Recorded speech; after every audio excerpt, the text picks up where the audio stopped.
Hello everyone and welcome back to another episode of Fake Tank Friday, the show where we look at fictional designs and any real history behind them. This week we once again find ourselves returning to World of Tanks to take a look at their brand new line of Japanese tank destroyers. Are these yet another case of utter fabrication, or do they actually have some basis in reality? Stay tuned as we find out.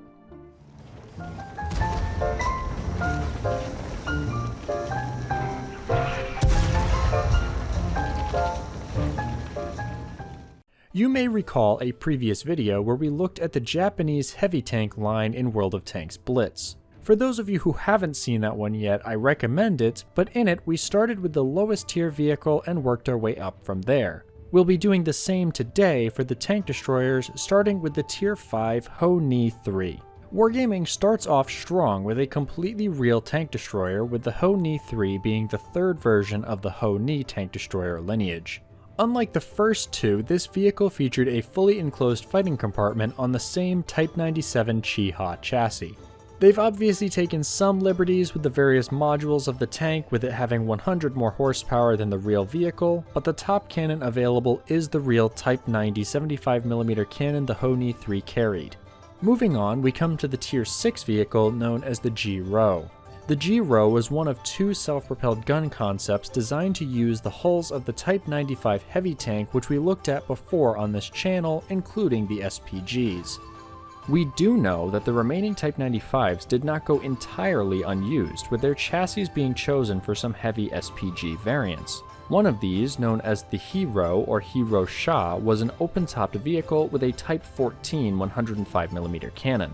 This one was actually built, with photos showing one prototype. As for the other variant, known as the Giro or Giro Sha, it may have been a closed-top superstructure on the Type 95 chassis to mount either the same gun or another weapon.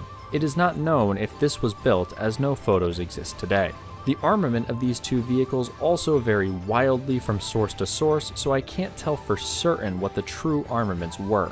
Neither seems to have seen any sort of combat. As we don't know the exact details of the real Giro, the in-game portrayal is about as close as you can expect for a wargaming vehicle. This now brings us to the Tier 7 Chito SP. I find this vehicle a bit confusing, as it appears to be a complete fabrication. That isn't really anything new for wargaming, but I find it odd because they could instead have used the Kato shown here.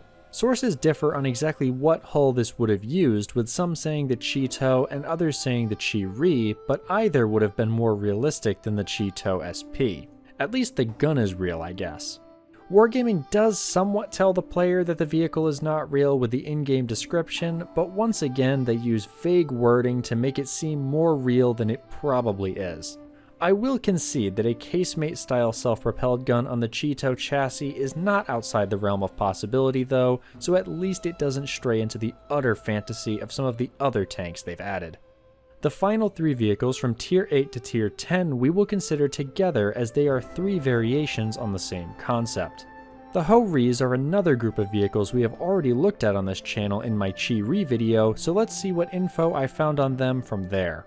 As if the entire Chi-Ri program wasn't already overly ambitious, there was even a plan to produce tank destroyer variants of the chassis. This tank, known as the Ho-Ri, would have been equipped with a 105mm gun and resembled the German Ferdinand in overall shape, while still retaining the 37mm hull-mounted cannon. The sloped front of the Ho-Ri, which has been made more popular from its addition to War Thunder, seems to not have originated from the actual drawings of the tank, but rather from the scale mock-up of it. For the second layout of the Ho-Ri, known unofficially as the Ho-Ri 2, it would have resembled the German Jagdtiger with a center-mounted casemate.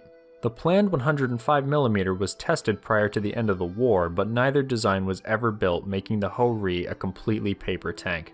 I found mention of a third design of the Ho-Ri which the scale mock-up may be based on. However, the entire article was listed as outdated by the author, and the updated version seems to have been deleted, leaving me no way to tell what I can trust from the post.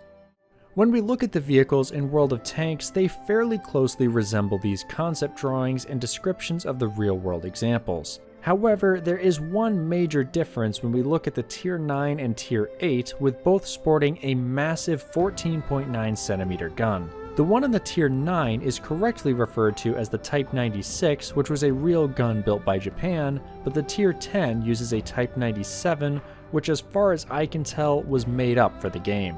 As it stands, none of the Honi concepts were planned to use this gun, with the 10.5cm being the chosen armament. The Tier 8 similarly has a fictional gun assigned to it in the form of the 12cm Type 10 cannon, which once again is real, just not for that vehicle. Overall, I actually quite like the way Wargaming went about making the Japanese tank destroyer line, as it mostly utilizes real designs, not resorting to blatant fakes outside of the one odd choice with the Chito SP.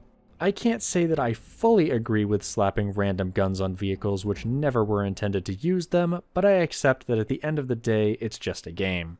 I still will say that I wish they would do more to inform their player base about the reality of not only the vehicles themselves, but how they actually were configured in the real world. It obviously isn't something Wargaming seems to care about anymore, which is a shame. Something as simple as an option which allows you to configure the vehicle as close to its real-world counterpart would be a really nice historical touch, but that's a little more than a pipe dream. So what do you think of the new Japanese tank destroyer line and the various vehicles it features? Let me know down in the comments.